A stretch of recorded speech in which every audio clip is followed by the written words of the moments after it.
किमर्थं दुखिता देवे कथयस्या ममार्गता।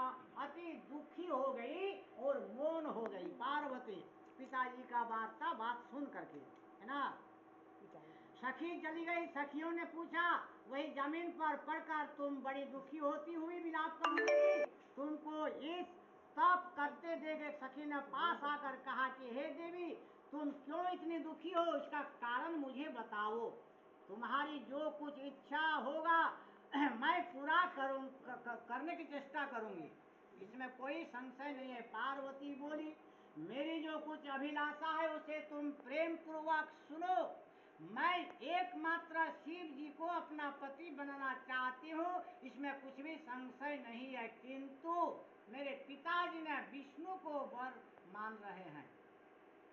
मेरे इस विचार को पिताजी ने ठुकरा दिया है और मैं अपने शरीर को त्याग दूंगी, जब तक नहीं शिव जी को प्राप्त करूंगी तब तक। पार्वती की इस बात को सुनकर सखियों ने कहा कि शरीर का त्याग मत करो, हम लोग उपाय कर देंगे। उपाय क्या करेंगे? त्याग ना करो, चलो किसी और कहीं चला जाओ जहाँ पिता को पता न लगे, ऐसी सलाह कर तुम वैसे वन में जा पहुंची। शंकर भगवान पार्वती जी को कथा को सुना रहे हैं, तुम मुझे वर कैसे प्राप्त की है, ये कथा है ना।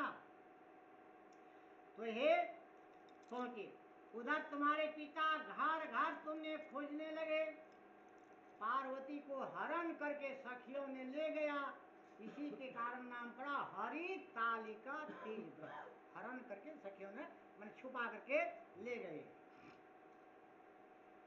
खबर लेने के लगे थे कि कौन देवता या किन्नर मेरी पुत्री को हर ले गया।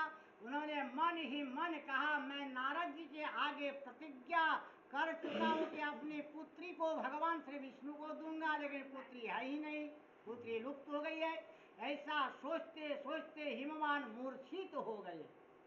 गिरिराज को मूर्छित देखकर सब लोग अचंभित हो पड़े।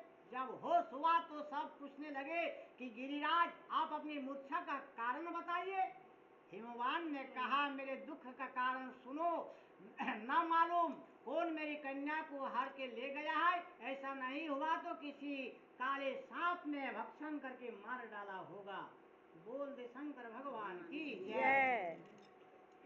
भल्ले चारो विश्वा महावनम त्वं चापि विपिने घोरे ब्रजन्ते सखिवे सह तां प्रविश्य सखे सार्धमन्न भोग विवर्जितः संस्थाप्य बालुकालिंगं पार्वत्या पूजये शिवम। पार्वती उवाच, पार्वती जी कहती है,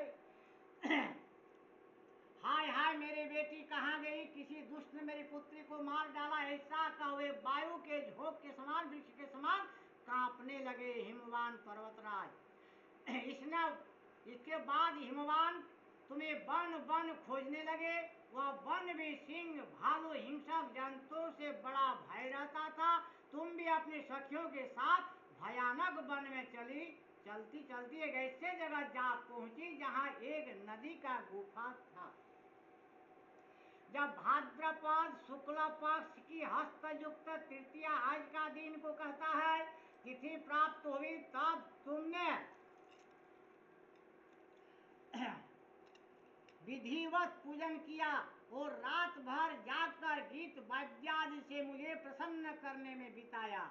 उस व्रत राज के प्रभाव से मेरा आसन डगमगा गया, मैं तुम पर जिससे मैं तत्काल उस स्थान पर जा पहुंचा जहां पर तुम अपनी सखियों के साथ रहती थी। बालू ला करके, बालू का ही शिवलिंग मूर्ति बना करके पार्वती ने उस पर पूजा की, है ना, नदी में, तट गुफा में।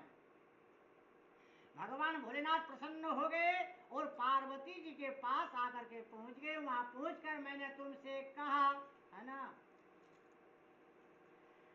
मैं प्रसन्न हो, बोलो तुम्हें क्या चाहिए। तुमने कहा, मेरे देवता, यदि आप मेरे ऊपर प्रसन्न है तो मेरे पति बने।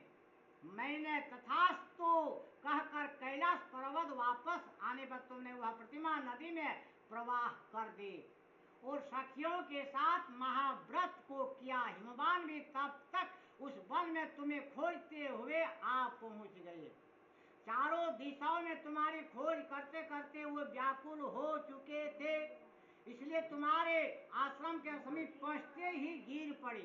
थोड़ी देर बाद उन्होंने नदी के तट पर दो कन्याएं देखी, देखने ही उसने तुम्हें पहचान लिया और बिलख कर रोने लगे।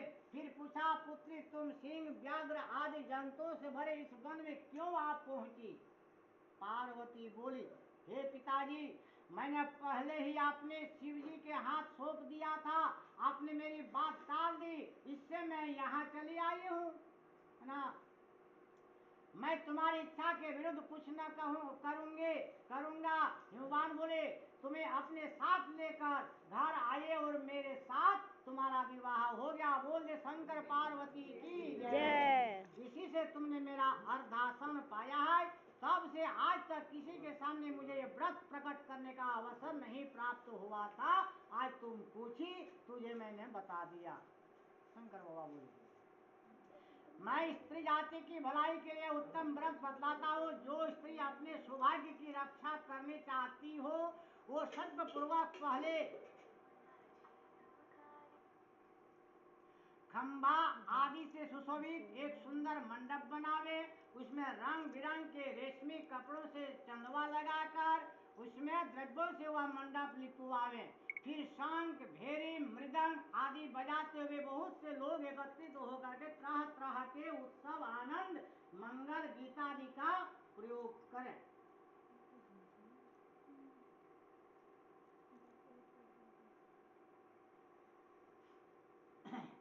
पूजयेत बहवे पुष्पेर्गंध पुष्प मनोहरे नाना प्रकारे नैवेद्य भोक्ष्यवेद्यं तथा च नारिकेले पुंगी फले जम्बरे लवंग शंकरे बीज पूरे